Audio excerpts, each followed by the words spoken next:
The Monaco Grand Prix reminds me of those days when you say you're not going to go to school because it's going to be boring, and then everything happens that you would never expect for it to happen on that day. And today we're going to be recapping what happened at the 2026 Monaco Grand Prix. I was one of the people who thought that the race was going to be super boring. I'm not going to lie. I thought there's no overtaking that's going to happen. Monaco is viewed as the most boring race for spectators on the entire Formula One calendar. And on low speed track, it's just going to be another boring race day where the people qualified first, second, and third are going to be first, second, and third. And if we go right back to qualifying, we realize that Kimi Antonelli set the record straight by getting another P1, followed by Max Verstappen and Lewis Hamilton. So everyone already had scripted out that this was going to be the battle of the season. Kimi and his two dads. But guys, Sunday rolled around. Everybody was gearing up to have their blankets out. Everyone's going to take a little nap during the race. Oh my gosh. Why am I even watching the Monaco this year? I should just go and take a nap, but it's also in my time zone, so I'm probably just gonna watch it anyway. That was me. And then I woke up and the race started. Now, before we get into the race, McLaren is celebrating their 1000th GP. They brought out this black and orange like new livery. Aston Martin also had a new livery for no reason. Nico Hülkenberg's team Audi also just randomly decided to also have livery, so there was that. As it is known that anytime McLaren decides to celebrate their 1000th GP, which it really wasn't their 1000th GP because they've been actually calling it their 1000th GP since Canada. So we all know that every time McLaren decides to celebrate something, something just seems to go wrong. And this time it did go wrong again. The race comes around, we get to the start line, and everybody's really excited. Oh my gosh, Max Verstappen is gonna attack Kimi Antonelli on that first corner. One goes racing on the street of Monte Carlo. Verstappen barely moves from the front row. And then Max Verstappen's car just decides that, you know what?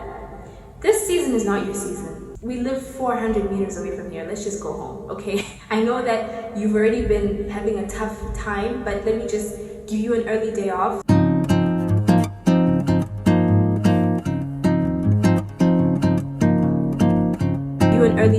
So his car decided not to start, and then he literally decided to go home. And then all of a sudden Lando Norris is stuck behind Pierre Gasly, which I don't think I'd ever see in my lifetime. From 2024 onwards, I didn't think we'd be fighting a midfield battle. All of a sudden Lando Norris' car also decides, you know what?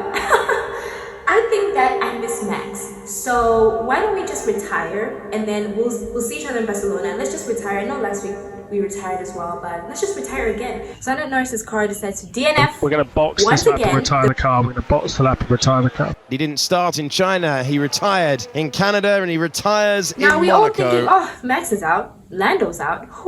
What is happening here? Like, what's going on, right? Only for it to considerably decide to get worse. If I decide, you know what, since there's so many plot twists today, let's decide to give everyone a penalty, right? Let's just give them out. You get a penalty, you get a penalty, you get a penalty, you get a penalty, you get a penalty. Everybody's getting a penalty. And then all of a sudden, all my favorite drivers are racking penalties. Okay, so the drivers who received penalties: George Russell, Franco Colapinto, Sergio Perez, Nico Hülkenberg, Pierre Gasly, Isaac Hadjar, Lewis Hamilton, Franco Colapinto, Oscar Piastri, Lance Stroll, basically the whole grid. I'm reading them off because there's just too many for me to remember in my brain, so I actually wrote them down. All these penalties that they were wrecking were mainly for speeding in the pit lane or crossing the line in the pit lane. Lance Stroll crashes into a wall because of the tarmac.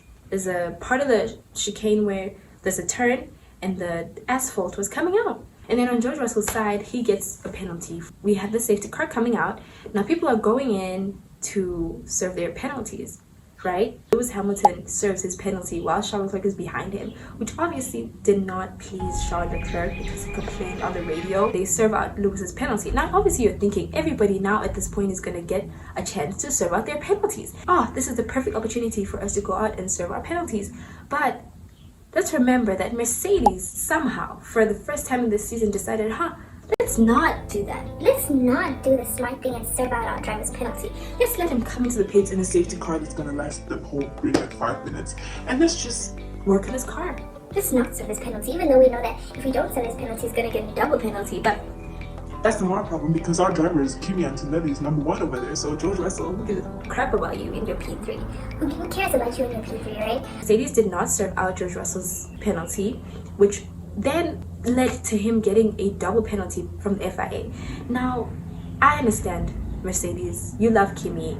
you're a great team, you're doing well, but also it feels a bit sacrificial. Why? I just don't understand how the whole team didn't know he had a penalty. How was that not communicated? Radio messages indicate that George Russell actually did state that he was coming in to serve his penalties before, and Toto Wolff told him that, no guys, don't worry, we have it, we're handling it, we've got it under control, only for him to come into the pit lane and be ambushed with people working on his car immediately, which I think was extremely unfair with George Russell. Honestly speaking, I feel like when it comes to that, I don't think it's fair. I think that's I understand the sabotage rumors now, because number one, obviously this season George Russell's the only one who's been having car issues the most. Kimi's car has been pretty perfect so far. We go back out on track, right? He's angry, he's like, oh my gosh, what are we gonna do? Only for us on the restart, Charles Leclerc decides to crash into a wall for some reason. He decides that Max and Lando were out anyway, Twitch Quartet needs to have someone else in it, so let me get out as well. So Charles is out, and then he basically crashes out because he says that the crash was not caused by the asphalt, even though everyone thinks it is. He says the crash is caused by the brakes in the Ferrari car. He says that Ferrari's brakes are basically trash, which also did not go well over the end of the weekend, because the people who make the brakes for Ferrari came out and said that no, it's actually not our brakes, it's you guys. So they had this back and forth where they basically took Charles Leclerc's statement and basically said, we are not the ones to blame for your crash. Charles was really pretty livid. He was livid, and understandably so, honestly speaking. I think Ferrari this season just, I don't know, it just seems like everything is going wrong for Charles, and at his home Grand Prix, and then on top of that now he has to watch Lewis Hamilton the Great go on and do a P2, you know, have a chance to win the race, you know. So I'm sure that didn't go on well over for him. Charles Leclerc's crash causes a red flag, so now the session is stopped.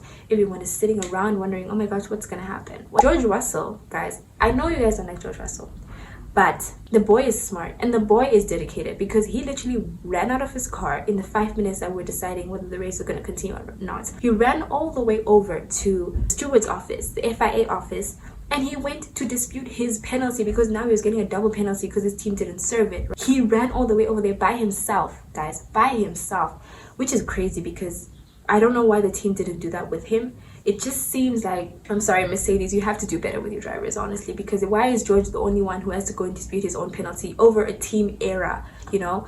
And yeah, he went and tried to dispute it. Obviously, it didn't work out. He got back in the car. As soon as the race restarted, they told him, come in, let's pit and serve out your penalty, which obviously took him from a P3 podium position to out of the points, basically. So he was out of the points, which sucks, because I'm sure with George Russell, it's like, he just can't seem to get anything right. He just can't seem for anything to go his way, which honestly, understandably understand his frustration, honestly, because why is it that like that for him only, right? So yeah, he was out. Carlos Sainz had a record of having points in every single Grand Prix, Monaco Grand Prix, ever since his career started. So, but also Alex Albon, congratulations, P8.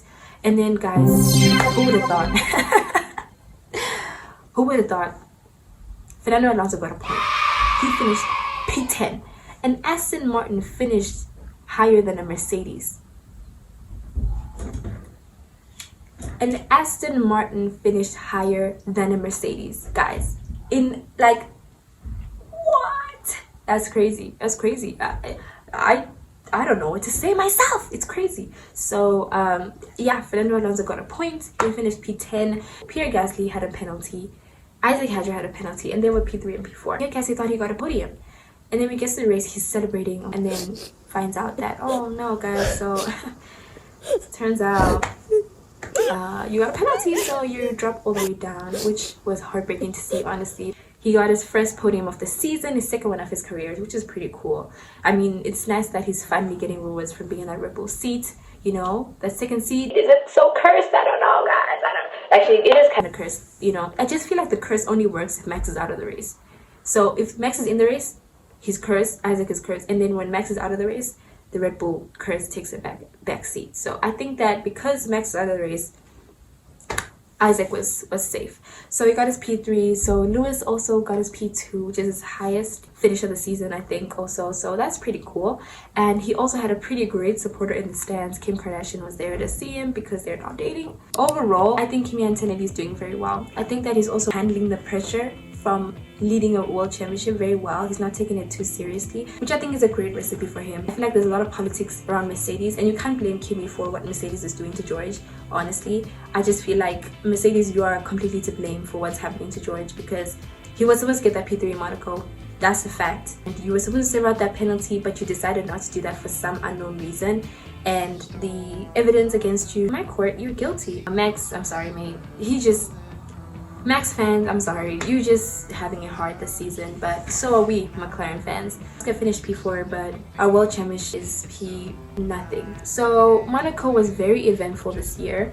Overall, the Monaco GP was, for me, 8 out of 10 entertainment. I think the 2 out of 10 is just because my favorite driver is DNF'd. But other than that, like, you couldn't have scripted it. I like the plot twist. It was like a movie that you watch and you don't expect much, but ends up becoming like even better than you expected. That's not like Drive to Survive. Drive to Survive is the opposite.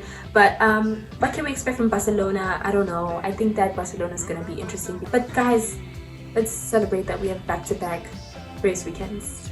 Lewis is P2 now in championship. Antonelli's P1, and I don't know what's P3. It's probably George.